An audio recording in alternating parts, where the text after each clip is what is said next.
Okay, guys, now that we've finished our header.php, the next logical step is to go to the footer.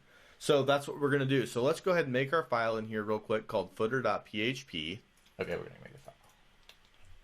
New file. Okay, and we can go in to our index.php here, and we're going to grab all of the footer content. So let's scroll to the bottom of this, and we have it commented right there like this is the footer. So let's grab all that. It's got our closing tags, and it's got our footer. So let's get that taken and open up our footer.php and paste all that content into there. Okay, now that that's ready to go, let's save that. And then we're going to go back to our index.php, and we're going to remove all of this footer content, just like we did with the header before. So just delete it? Yep.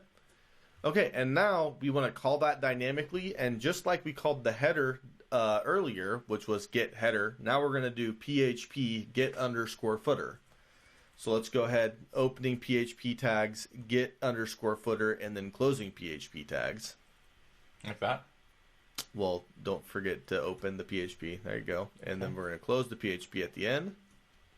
And remember, we have this semicolon. Right. The parentheses, which says this is a function. Right. So basically, we're saying get footer function, and then the semicolon, which ends that statement, and then we're going to close it with the closing PHP tags. So what should this do? Okay, so now we're going to save that, and that's going to call our content dynamically on the home page. So when we go to our homepage here, if we refresh it, let's make sure that it's still getting the footer. Okay, and it is. So now we're going to go ahead and delete that statement, which was PHP get footer, and we're going to see what actually happens on the page. Right, as you can see, it's no longer loading. Let's put it back in. Okay, save it and look at it one more time. So now what we can determine from this is that we are dynamically loading the footer from our footer.php file. Yep. Okay, that's the end of the section on the footer, and we will be back in just a few minutes.